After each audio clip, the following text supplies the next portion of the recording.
Hi viewers, welcome to Food Spot Kitchen. இது என்னோட first video. இன்றைக்கி நான் உங்களுக்கு வெஜ் பிரியாணி எப்படி பண்ணுறதுன்றதை சொல்கிறேன். நோட் பண்ணிக்கோங்க. எல்லாருக்குமே பிடிச்சது வெஜ் பிரியாணி. ஸோ அதுக்கு என்னென்ன ஐட்டம் தேவைங்கிறத நான் சொல்கிறேன். நீங்கள் மறக்காமல் நோட் பண்ணிக்கோங்க. ட்ரை பண்ணி பாருங்கள். நிச்சயமாக நல்லாயிருக்கும். வாங்க என்னென்ன பொருள்ன்றதை பார்ப்போம். வீடியோக்குள்ளே போகலாம். 2 மீடியம் சைஸ் வெங்காயம் எடுத்து நீளமாக கட் பண்ணி வச்சுருக்கேன். அதே மாதிரி 2 மீடியம் சைஸ் தக்காளி எடுத்து அதையும் நீளமாக கட் பண்ணி வச்சுருக்கேன்.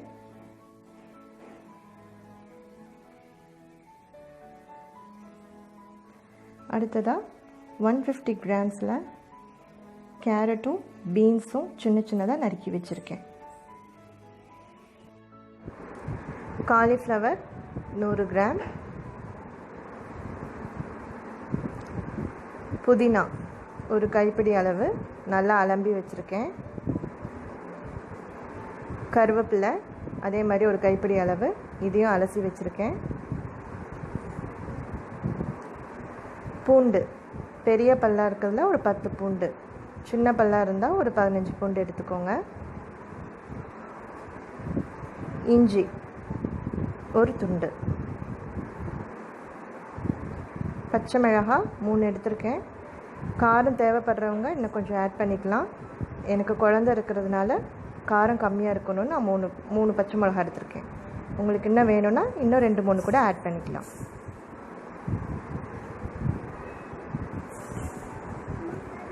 பிரியாணி இலை 2, சோயா பீன்ஸ் இது ஒரு கைப்பிடி அளவு எடுத்துக்கோங்க, இல்லைன்னா தேவையான அளவு எடுத்துக்கோங்க. பிரியாணிக்கு தேவையான மசாலா பொருட்கள்: பட்டை 2, கிராம்பு, சோம்பு ஒரு நட்சத்திரம்,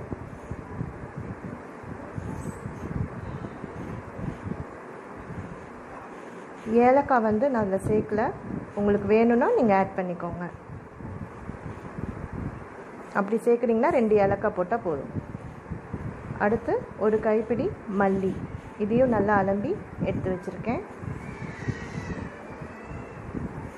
சமையல் எண்ணெய் ஒரு 3-4 ஸ்பூன் எடுத்துக்கோங்க. நெய் 1-2 ஸ்பூன் எடுத்துக்கலாம்.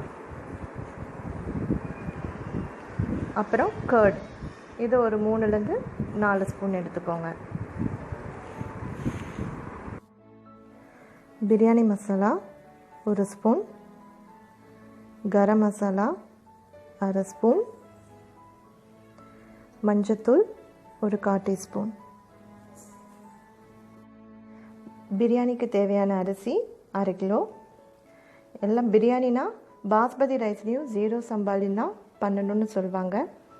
அதில் பண்ணால் தான் நமக்கு டேஸ்ட்டு வருன்றது கிடையாது.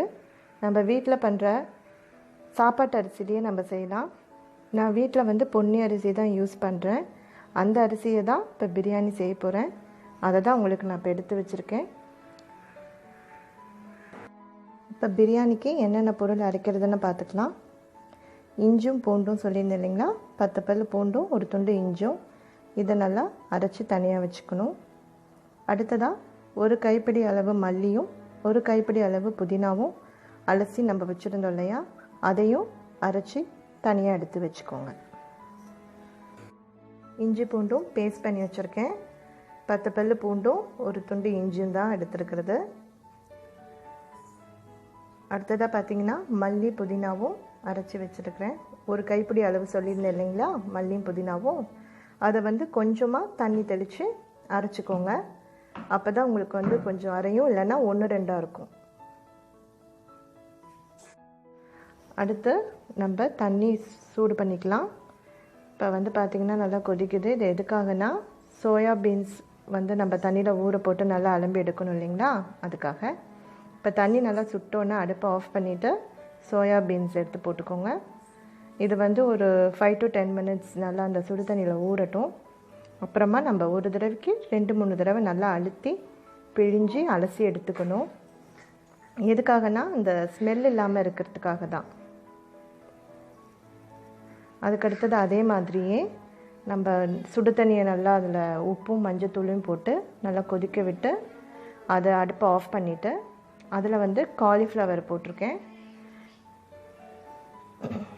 இதையும் நல்லா அலம்பி எடுத்துக்கோங்க. ஓகே, இப்போ வந்து ஸ்டவ்வை ஆன் பண்ணி ஒரு பேன் வச்சுருக்கேன். பேன் வந்து நல்லா சூடாகணும். நல்லா ஹீட் ஆனதுக்கப்புறமா நம்ம ஆயிலெலாம் சேர்த்துக்கலாம். ஸோ இப்போ பேன் வந்து நல்லா ஹீட் ஆகிடுச்சு. சமையல் எண்ணெய் ஒரு 3லேருந்து 4 ஸ்பூன் ஊற்றிக்கோங்க. அடுத்ததாக நெய், இதை வந்து 1லேருந்து ஒரு 2 ஸ்பூன் வரைக்கும் போட்டுக்கலாம். ஸோ இந்த ஆயில் வந்து நல்லா ஹீட் ஆகணும். அது வரைக்கும் நம்ம கொஞ்சம் வெயிட் பண்ணுவோம்.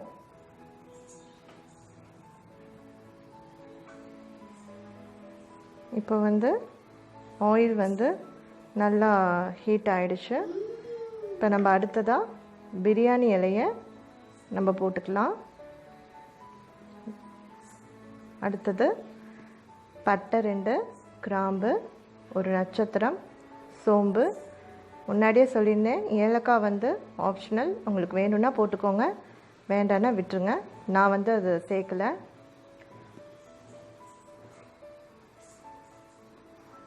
இதை வந்து நல்லா ஒரு மிக்ஸ் பண்ணி விட்டுட்டு நல்லா ஹீட் ஆனோடனே வெங்காயம் 2 மீடியம் சைஸ் வெங்காயம் நறுக்கி வச்சுருந்தோம் இல்லைங்களா நீளமாக, அதையும் இதோட ஆட் பண்ணிக்கோங்க.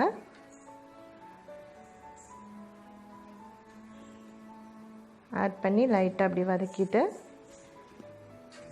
ஒரு பச்சை மிளகா, ஒரு 3 பச்சை மிளகா சொல்லியிருந்தேன். உங்களுக்கு காரம் வேணும்னா இன்னும் கொஞ்சம் கூட ஆட் பண்ணிக்கோங்க. அப்புறமா ஒரு கைப்பிடி கருவேப்பிலை, இதையும் போட்டு நம்ம நல்லா மிக்ஸ் பண்ணி விட்டுக்கலாம். அப்புறம் பிரியாணிக்கு பார்த்திங்கன்னா முக்கியமான ஒரு விஷயம், நமக்கு வந்து பிரியாணி ஒரு டேஸ்ட்டு வரணும், ஒரு கலர் வரணும்னா நம்ம போடுற மசாலா ஐட்டம் மட்டும் பத்தாது. இந்த வெங்காயம் வந்து நமக்கு ப்ரௌன் கலரில் வரணும். அப்போ தான் உங்களுக்கு வந்து பிரியாணிக்கு ஒரு நல்ல கலரும் டேஸ்ட்டும் கொடுக்கும். ஸோ இது ப்ரௌன் ஆகிற வரைக்கும் நம்ம வெயிட் பண்ணணும். நல்லா வதக்கி விட்டுட்டு வெயிட் பண்ணலாம். மூடி போட்டு மூடி வச்சு ஒரு 5 to 10 minutes வரைக்கும் வெயிட் பண்ணுவோம்.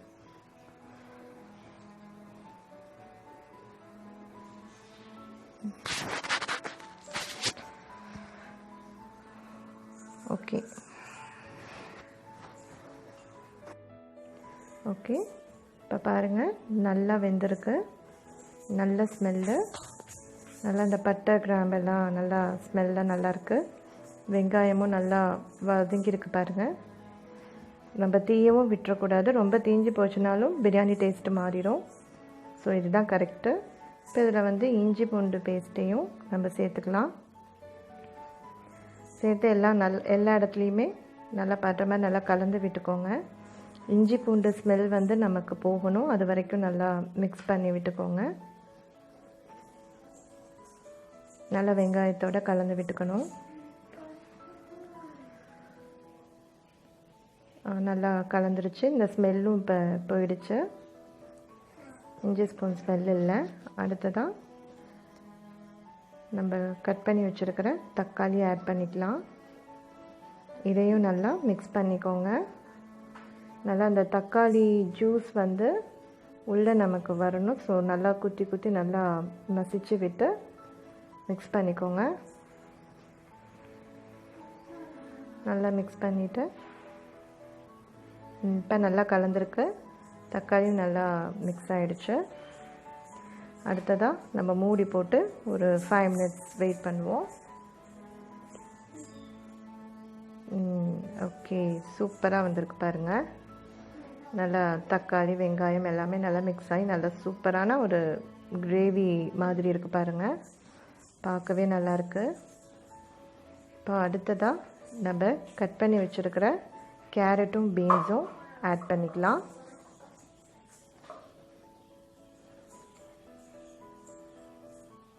நல்லா இதை மிக்ஸ் பண்ணிக்கோங்க. கேரட் பீன்ஸ் எல்லாம் போட்டு நல்லா மிக்ஸ் பண்ணிவிட்டு இதில் வந்து இப்போ பார்த்திங்கன்னா நம்ம காலிஃப்ளவர் ஆட் பண்ணல. இப்போ காலிஃப்ளவர் ஆட் பண்ணிட்டோன்னா அது குழஞ்சி போயிடும். அதனால நம்ம அது கடைசியாக தான் யூஸ் பண்ண போகிறோம். வெறும் கேரட் பீன்ஸை மட்டும் போட்டு நல்லா மிக்ஸ் பண்ணிடுங்க. அடுத்ததாக நம்ம அலம்பி வச்சுருக்கிற மீன் மேக்கர் ஒரு தடவைக்கு 2 தடவை நல்லா அலசி வச்சுருக்கோம் இல்லைங்களா, அந்த மீன் மேக்கரை வந்து 2ஆக நான் கட் பண்ணியிருக்கேன். ஒன்று பிரியாணி பண்ணும்போது பார்த்திங்கன்னா குட்டி மீன் மேக்கர் எடுத்துக்காதீங்க, அது டேஸ்ட் உங்களுக்கு கொடுக்காது. இந்த பெரிய மீன் மேக்கர் தான் நல்லாயிருக்கும். ஸோ நல்லா அதை அலம்பி ஒரு மீன் மேக்கரை வந்து நல்லா 2ஆக கட் பண்ணி போட்டிருக்கேன்.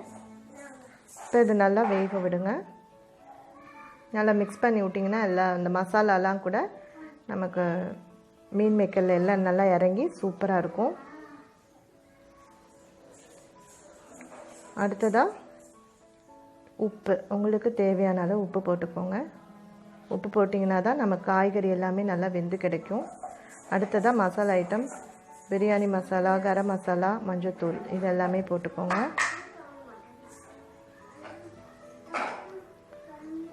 எல்லாம் போட்டு நல்லா மிக்ஸ் பண்ணி விடுங்க. ஸோ மசாலாலாம் வந்து நல்லா இறங்கணும். ஸோ நல்லா கலந்து விட்டுக்கோங்க.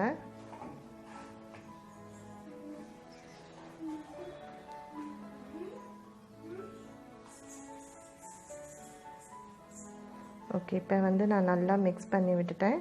அடுத்ததாக மூடி போட்டு ஒரு 10 மினிட்ஸ் நல்லா வேக விடுவோம்.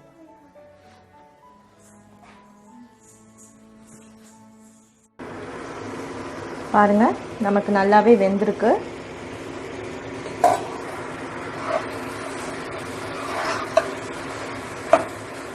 நல்லா ஸ்மெல்லு நல்லா இருக்குது. உங்களுக்கு மசாலா பொருள்லாம் சேர்க்கவும் இன்னும் நல்லா சூப்பராக இருக்குது. ஸோ இப்போ அடுத்ததாக நம்ம வந்து மல்லி புதினா அரைச்சி வச்சுருக்கோம் இல்லைங்களா, அதை அதில் நீங்கள் ஆட் பண்ணிக்கோங்க.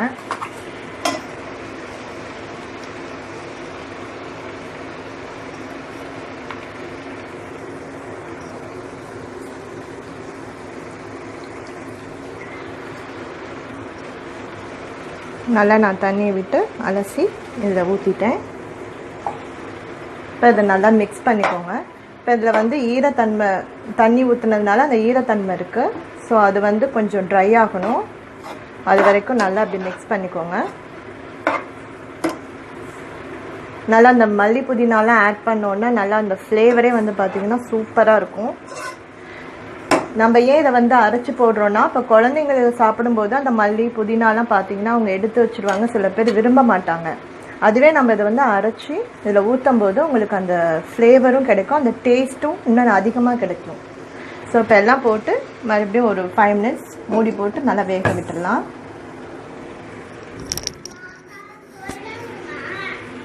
ஓகே, இப்போ 5 நிமிஷம் கழித்து நம்ம பார்க்கலாம். நல்லா அந்த ஈரத்தன்மைலாம் போயிடுச்சு, அந்த ட்ரைனஸ் ஆகிடுச்சு. உங்களுக்கு பாருங்கள் நல்லாயிருக்கு. ஸோ இப்போ இந்த ஸ்டேஜில் வந்து நம்ம கர்ட் எடுத்து வச்சுருக்கோம் இல்லைங்களா, ஒரு 2-3 ஸ்பூன் கர்டு இதை இதில் ஆட் பண்ணிக்கோங்க. கர்ட் எதுக்காக நம்ம ஆட் பண்ணிக்கிறோன்னா, நமக்கு சாதம் வந்து உதிரி உதிரியாக வர்றதுக்காக தான் இந்த கர்ட் ஆட் பண்ணுறது.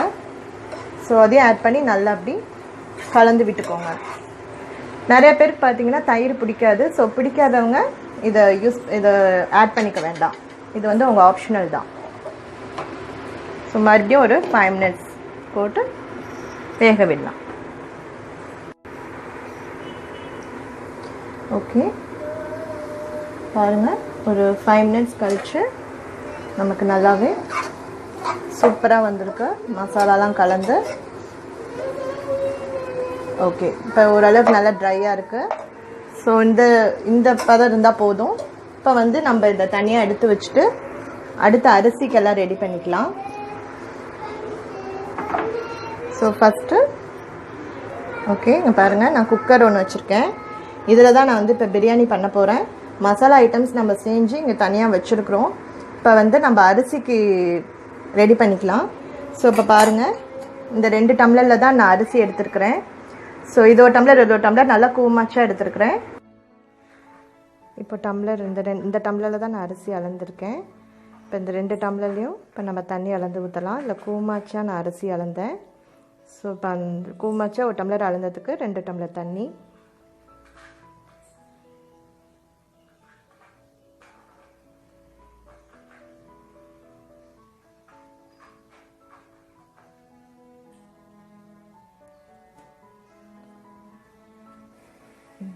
ரெண்டு டம்ளர் தண்ணி ஊற்றிக்கோங்க. அதே மாதிரியே இன்னொரு டம்ளர்லேயும் நான் அரிசி அளந்துருக்கேன் இல்லைங்களா, இதுலேயும் கூமாச்சா தான் அளந்தேன். இப்போ இதுலேயும் 2 டம்ளர் தண்ணி ஊற்றிக்கலாம்.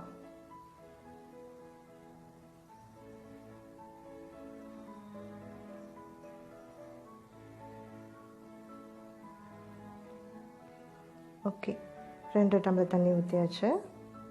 இப்போ இந்த தண்ணி வந்து கொதிக்கணும். கொதி வந்ததுக்கப்புறம் தான் நம்ம அரிசி போடணும். இது பண்ணுறதுக்கு முன்னாடி, அதாவது நம்ம மசாலா ரெடி பண்ணிட்டோம் இல்லைங்களா, இந்த மசாலா ரெடி பண்ணுறதுக்கு முன்னாடியே நான் வந்து அரிசி ஊற வச்சுட்டேன்.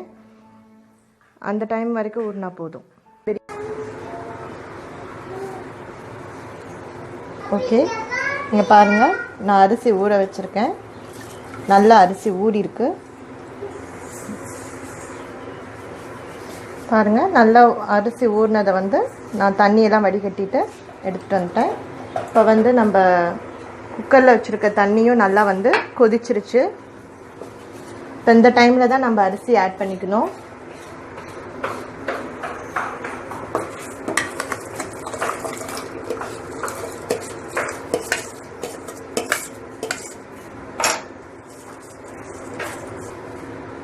இப்போ அரிசி நான் போட்டேன் இல்லை. இப்போ இதோடவே கையோடவே நம்ம வந்து செஞ்சு வச்சுருக்க மசாலாவையும் ஆட் பண்ணிக்கலாம்.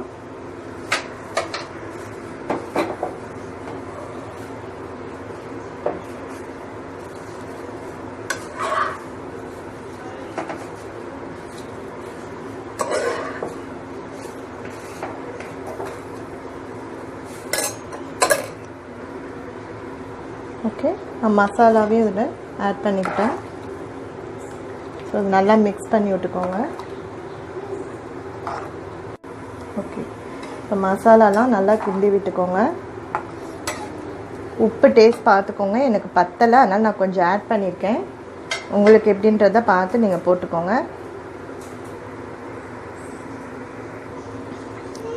இப்போ வந்து இது நம்ம தண்ணி நிறையா இருக்குது பார்த்தீங்களா, இது வந்து கொஞ்சம் ட்ரை ஆகட்டும். அதை ட்ரை ஆனதுக்கப்புறமா நம்ம வச்சுருக்க காலிஃப்ளவர் அதில் ஆட் பண்ணி விசில் போட்டுடலாம். பாருங்கள், தண்ணி வந்து இப்போ மேலே லைட்டாக இருக்குது, ரைஸ் தெரிய ஆரம்பிச்சிருச்சு. இப்போ இந்த ஸ்டேஜில் வந்து நம்ம காலிஃப்ளவர் வேக வச்சு வச்சுருக்கோம் இல்லையா, இதை ஆட் பண்ணிக்கோங்க. ஆட் பண்ணிவிட்டு நல்லா மிக்ஸ் பண்ணிக்கோங்க.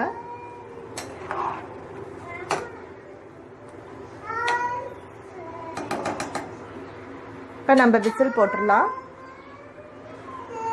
நல்லா வாசல் போட்டுட்டு நல்லா அதை மூடிடுங்க. நல்லா மூடிடுங்க. மூடிட்டு இப்போ விசில் வந்து பார்த்திங்கன்னா, இந்த அரிசிக்கு எனக்கு ஒரு விசில் விட்டால் போதும். உங்கள் அரிசிக்கு ஏற்ற மாதிரி நீங்கள் 1 இல்லைன்னா 2 விசில் விட்டால் போதும். இப்போ விசில் போட்டுட்டேன். ஒரு விசில் வந்தோடனே எப்படி வருதுன்னு பார்க்கலாம். ஓகே, இப்போ விசில் அடங்கிருச்சு. நம்ம ஓப்பன் பண்ணி பார்க்கலாம்.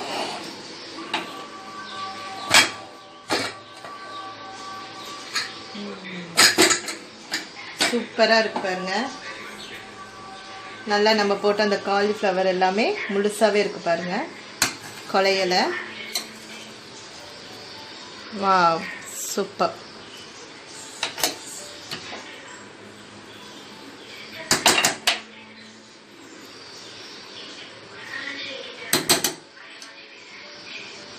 நல்லா சாதமும் நல்லா வெந்திருக்கு.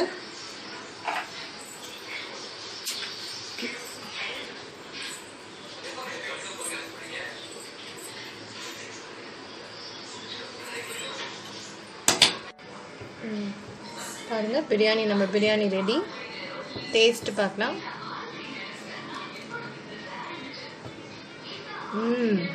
சூப்பராக இருக்குங்க.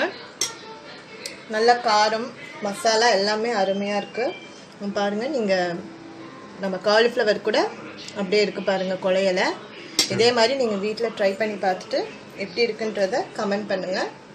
இந்த வீடியோ உங்களுக்கு பிடிச்சிருந்ததுன்னா மறக்காமல் லைக் பண்ணுங்கள், ஷேர் பண்ணுங்கள், கண்டிப்பாக சப்ஸ்கிரைப் பண்ணுங்கள், பெல் பட்டனையும் அமுக்க மறந்துடாதீங்க. தேங்க்யூ.